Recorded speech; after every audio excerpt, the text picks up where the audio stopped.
Hindi po aksidente, nariyan kayo. Lagi ko pong sinasabi na ang Panginoon gusto niya, sa silya na yan, nandyan ka palagi. Kasi ang Panginoon, mahal na mahal po tayo.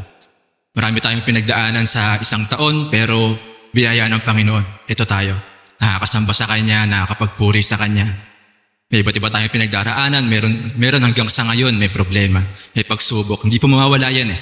Pero kapag nakuha na natin yung gantimpala sa pagsubok, kasi po, merong gantimpala sa pagsubok na hindi mo makukuha sa pagpapala. Hindi ka papatibayin ng pagpapala eh. Gagawin ka lang mabuting katiwala ng pagpapala. Pero ang pagsubok, gagawin ka niyang isang matatag, isang malakas, isang matibay na mananampalataya ng ating Panginoon. Amang banal na makapangyarihan sa lahat, Panginoong Hesus, banal na Espiritu, Panginoon, napakabuti niyo, Panginoon, sa aming buhay. Tapat kayo, Panginoon, sa lahat ng araw. Panginoon, salamat sa mga sitwasyon namin ngayon. Panginoon, naririto kami mga mananampalataya mo. Walang perpekto, Panginoon.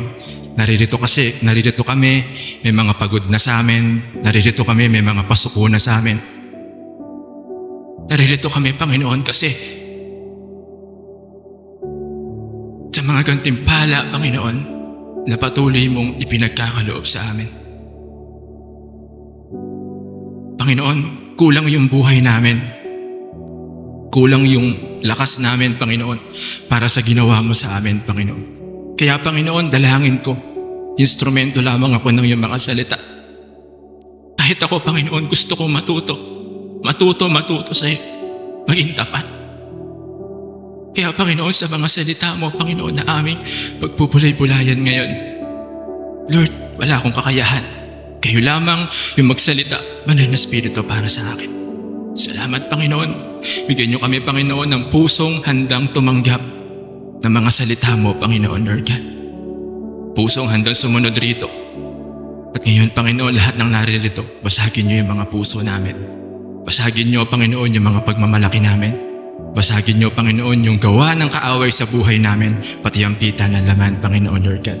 Ang maghari, Panginoon, sa oras na to, ikaw lamang, ang banal na Espiritu mo lamang, Panginoon.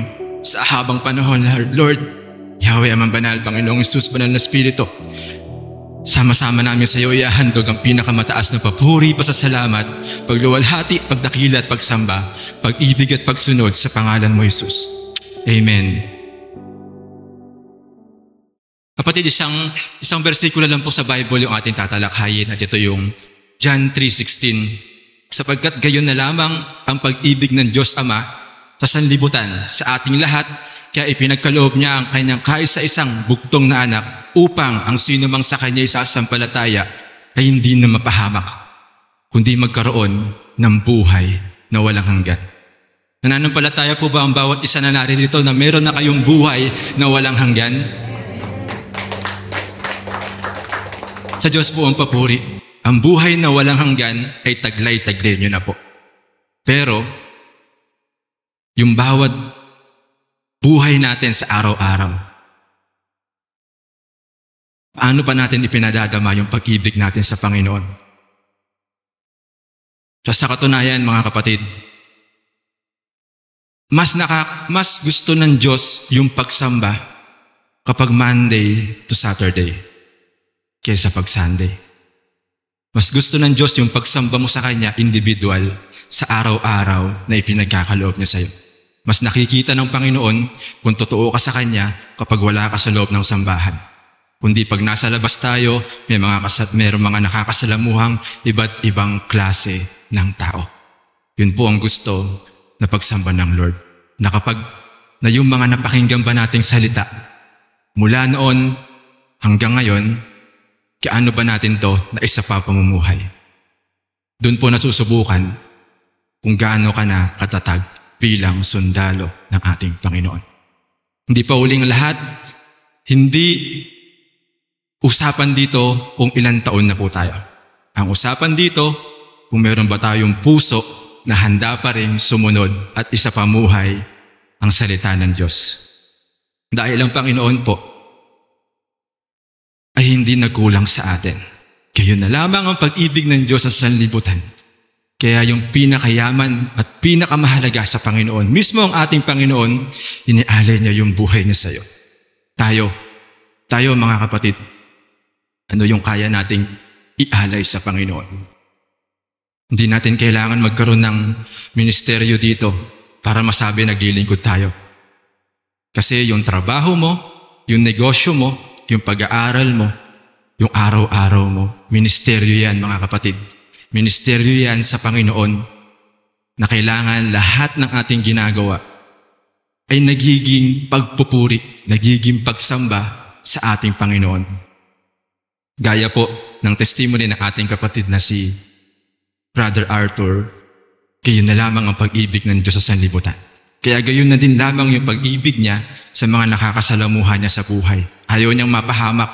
Mahirap po yun mahirap yung kahit ako, hindi pa ganun katatag, kalakas yung loob na personal mong kausapin yung kapwa mo. Na ito si Lord, pakilala mo si Lord. Pero napakabuti ng Diyos kasi nandyan yung social media. Napakadali na po sa kapanahonan natin na ang salita ng Diyos ay ibahagi. Napakadali na po na sa kapanahonan natin na ang salita ng Diyos ay ipahayag. Marapat lamang po na sa araw-araw ng ating pamumuhay, kahit hindi mo sinasabi yung salita ng Diyos, pero nakikita mo po sa buhay natin ang salita ng Diyos, ang Diyos, ay napakalaking encouragement na po yun sa iba. Kasi po asin at ilaw tayo nitong sanlibutan. Dako po tayo sa pag-ibig. Ang pag-ibig mga kapatid, hindi siya yung malawak yung pag-ibig ng Diyos Testimony ko lang yung buhay ko sa relasyon ko sa tao. May mga pagkakataong marami kong dahilan para umalis. Marami kong dahilan para mang-iwan. Mananalangin ako sa Lord. Lord, ano po ba yung kalooban mo dito sa relasyon Panginoon na to? Lagi lang yung salita ng Diyos, yung katangian ng Diyos, yung tinitingnan ko. Kasi ang pag-ibig bilang sa mag-asawa o mag-girlfriend, hindi naman to yung lagi lang kikilihin ka Hindi mababaw na uri ng pag-ibig yung kinikilig ka lang sa tao. Mababaw na uri ng pag-ibig yung may spark lang, yung tinatawag na spark ba yun? Sa isang magkarelasyon. Mapapatunayan yung pag-ibig natin sa isang tao kapag yung mga dahilan para lumabas ka sa isang relasyon ay naroroon na. Pero pinipili mo pa rin manatili kasi kailangan ka ng tao. Pinipili pa rin nating manatili kasi naniniwala tayo na yung taong yun ay yung dinisenyo sa atin ng Panginoon. Buhat po na nakapag-desisyon ako manatili sa relasyon na yun, naramdaman ko na mas gumaan. Kasi mas gumaan yung sarili ko, mas gumaan yung paligid. Kasi yun naman talaga yung pag-ibig Hindi naman to tungkol sa anong nabibigay niya sa'yo. Hindi naman to tungkol sa anong kaya niyang gawin sa'yo. Kundi sa taong mga pinangakuan natin na hindi kita iiwanan, sasamahan kita sa hirap at ginhawa. Nawa, bilang mga nangako ng ganun, tuparin natin. Minsan lang tayo mabubuhay sa mundong ito Minsan lang tayo pinagkalooban ng Lord na mabuhay sa mundong ito. Nawa kahit yun man lang maging maipagmalaki natin na may taong marami ka ng dahilan na dapat iwanan pero hindi mo pa din iniwan. Yun po yung love. Yun po yung pag-ibig. Yun po yung talisay na pag-ibig na kagaya ng ating Panginoon. Ang Panginoon, di ba po wala pa tayong ginagawa mabuti, wala pa tayong ginagawang tama, pero inibig niya po tayo. Marami tayong kasalanan, makasalanan tayo, patuloy tayong nagkakamali, patuloy tayong humihingi ng tawad, pero pinatatawad pa rin po niya tayo. Kaya po bilang mga tagasunod ni Jesus, nilikha po niya tayo ayon sa wangis niya. Kung meron po tayong papalakasin sa buhay natin, ito yung love, yung pag-ibig na taglay natin. Hindi po napakadali nun, mahirap po yun, pero ang sabi po sa awit, kung ayaw niyong matinag, ang taong hindi matitinag ay ang taong tumutupad sa pangako. Kapag binitawan natin yung pangako sa isang tao, gampanan po natin yun. Pag binitawan po natin yung pangako sa isang tao, anumang klaseng relasyon yan, sino man yan, lalo na sa Panginoon, gampanan po natin yun ng buong puso. Madaay pong tayong pagdadaan ng pagsubok sa buhay po. Punong-puno po ng pagsubok. Sabi ko nga po kanina, ang pagsubok po kasi ay pampatibay ng ating pananampalataya. Ang pagsubok po ay pagpapatibay ng ating relasyon sa Panginoon, pagpapatibay po ng ating katatayuan bilang tao. Kaya po, ngayong Pasko, darating na Kapaskuhan, ang diwa po ng Pasko ay pagmamahalan. Love, forgiveness, pagkapatawad. Kaya po tayo naririto lahat ngayon kasi may rason, may dahilan. May napakagandang plano po sa atin ng Panginoon. Marahil ngayon, hindi kalmado yung sitwasyon mo. Marahil ngayon, maalon sa bangka mo. Marahil ngayon, madai pa din kulang sa buhay natin. Pero ang Panginoong Hesus, kapag natutunan po natin maging kakumpletuhan siya, wala ka nang hahanapin pa. Sa Panginoon, kumpleto tayo. Sa Panginoon, kapos ka man sa material na bagay, pero pag totoo yung relasyon natin sa Panginoon, kumpleto po tayo. Pag totoo po yung relasyon natin sa Panginoon, mayaman po tayo. Kapag po totoo yung relasyon natin sa Panginoon, may kagalingan po tayo. Kapag po totoo yung relasyon natin sa Panginoon, may kalakasan po tayo. Kasi kapatid, sa lahat ng papasukin nating relasyon, ang relasyon mo, ang relasyon ko sa Panginoon, ang pinakatotoo, ang pinakatunay, ang pinaka-the best na dapat po nating pahalagahan sa araw-araw. Kaya po, yung pananampalataya natin sa Panginoon, tuloy-tuloy lang tayo mga kapatid. Kung the best yung ginawa mo sa 2023, ngayon pong paparating na 2024, mas tindihan pa po natin yung pagsamba natin sa Lord. Hindi ko po naipapangako sa inyo na walang darating na pagsubok sa 2024, pero po isa po ang totoo. Sa 2024 po, kung paano po tayong sinamahan, sa 2023, kung paano po tayong sinamahan ng Panginoon na Diyos na buhay, sa 2024 po, kasama po natin siya palagi.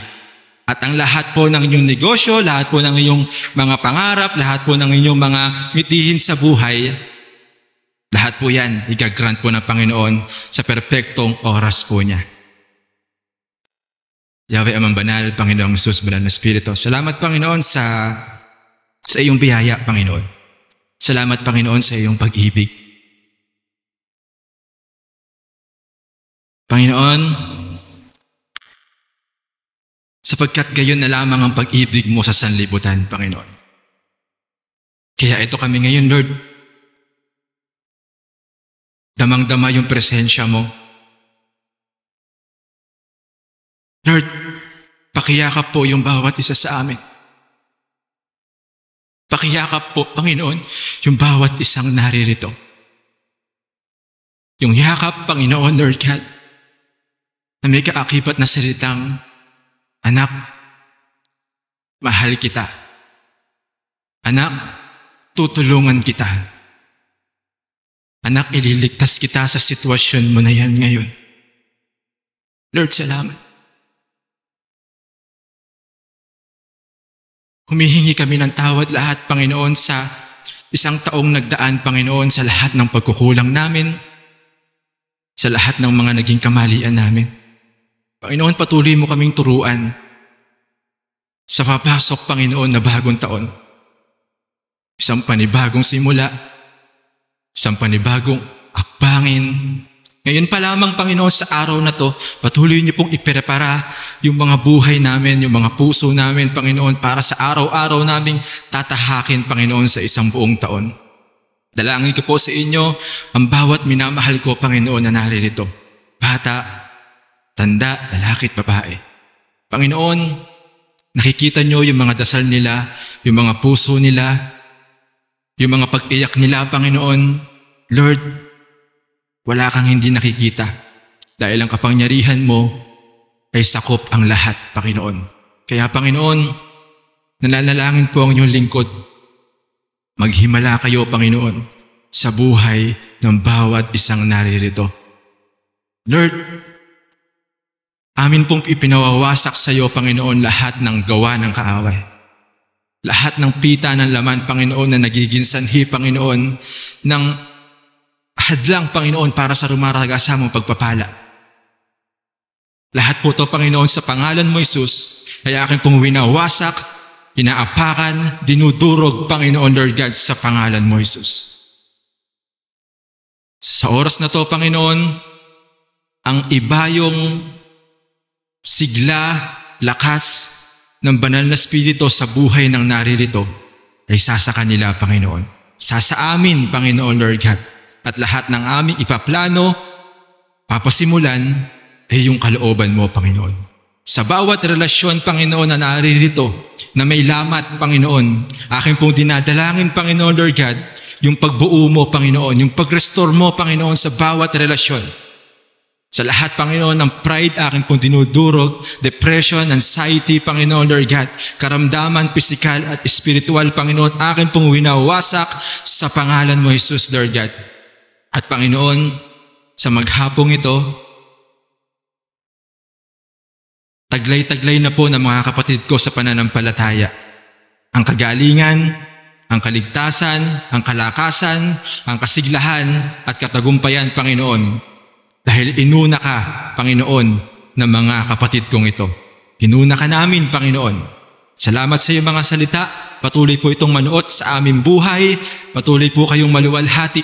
At Yahweh, Amang Banal, Panginoong Jesus, Banal na Espiritu, sama-sama po namin sa iyo iaalay, handog sa habang panahon, ang pinakamataas na papuri, pasasalamat, pagluwalhati, pagdakila, pagsamba, pag-ibig at pagsunod. Ang lahat ay magsabi ng Amen.